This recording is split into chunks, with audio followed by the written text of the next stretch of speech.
Moving on in Module 9, today we take a look at variations. And we're going to look at three specific types: direct variation, inverse variation, and joint variation. And in each of these cases, we're going to see that there's a constant of variation that's part of our equation. Direct variation, any relationship between two variables where they move in the same direction. So they grow larger together, they grow smaller together. So y equals a constant times x. You make $8 an hour at work. Your pay rate is y equals 8 times x, right? Inverse variation is what's called indirect variation. One variable moves in one direction, the other variable moves in the opposite direction. So as one variable gets larger, the other one gets smaller. So this would look like y equals k over x. So the variable, the constant, times 1 over x, the inverse. In joint variation, now we have a case such as like the equation for, or the formula for area of a triangle, okay? Area equals 1/2 the base times height. So the area moves as the product of base and height moves. So that's known as joint variation. Value of one variable grows larger or smaller. The product of other variables grows larger or smaller. So let's take a look at some examples, just writing equations to match up with the various types of variations. So if y varies directly with the square of x, we have y equals our constant times x squared. If y varies inversely with the cube of x, now our x cubed is going to be in the denominator of our fraction, and our constant would be in the numerator. If z varies jointly with x and y, that means x and y are a product on one side of the equal sign. Can we combine those? Absolutely. We can vary jointly with a product and then inversely with another variable. Y equals k xy over w. And can that product be in the denominator? So if this varies indirectly, can it vary indirectly with a product? Absolutely. So z equals k times x over w times y.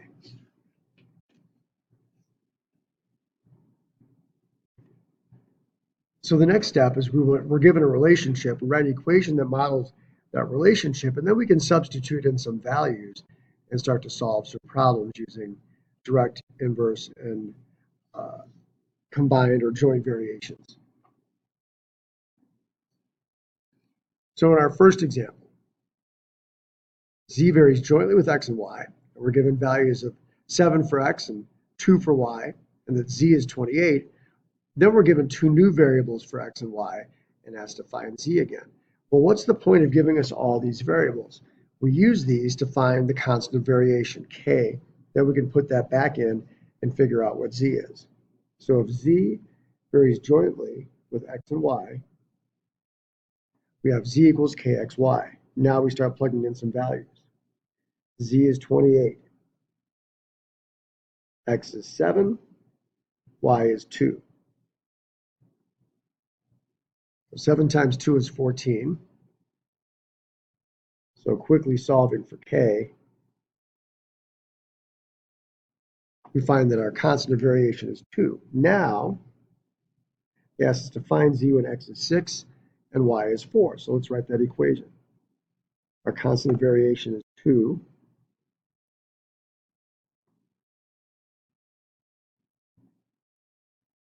X is 6, y is 4.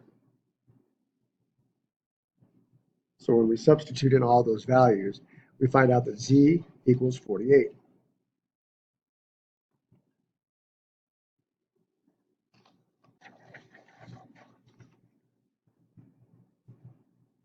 Let's see another. Z varies directly with x and inversely with the cube of y. And we're given these values. X equals 8, y is 2, z is 3.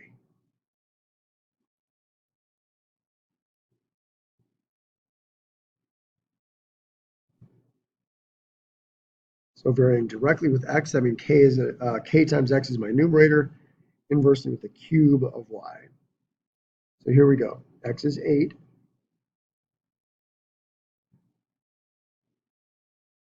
Y is 2, so 2 to the third power, and z is 3. So we have this. So 3 equals 8k, and then 2 to the third is 8. Well, 8 times 8 is 1. So our k value, our constant of variation, is 3. Now let's go back and take these values for x and y. Substitute those in. Z equals kx over y to the third. So 3 times 32 over 4 to the third power. So 3 times 32, that's 96. 4 to the third is 64. So our z value is 3/2.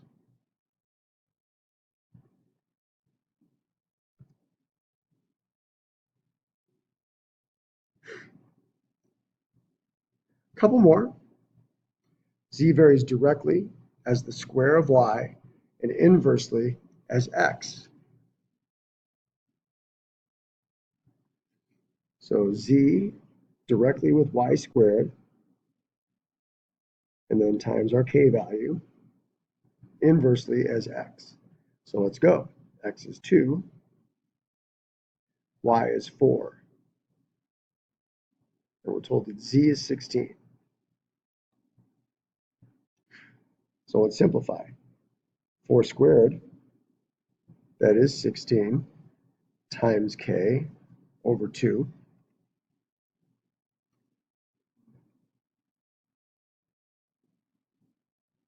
So pretty easy to see how this one's going to play out. Our constant of variation is 2. Excellent. So now we're given x equals 2 and y equals 1, and asked to find z.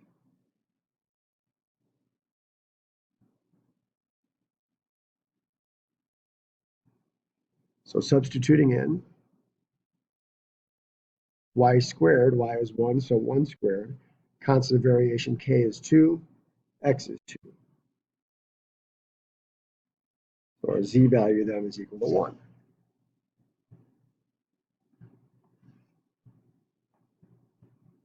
Last one, z directly as the square of y, inversely as x, oops, directly as the cube of x, and inversely as the square of y.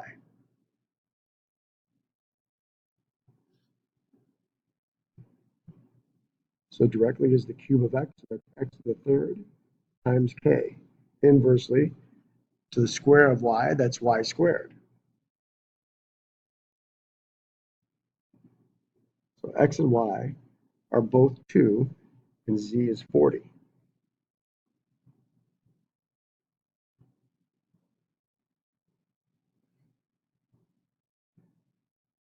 So we could simplify this a couple of ways. One way would be to go ahead and take our 4, divide out here and here. 40 equals 2k. So k equals 20. Then let's use that to find z for these values of x and y.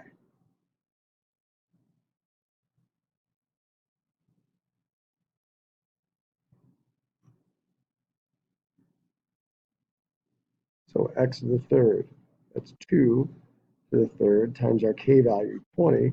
Y squared is 4, so 4 squared. So 8 times 20 over 16.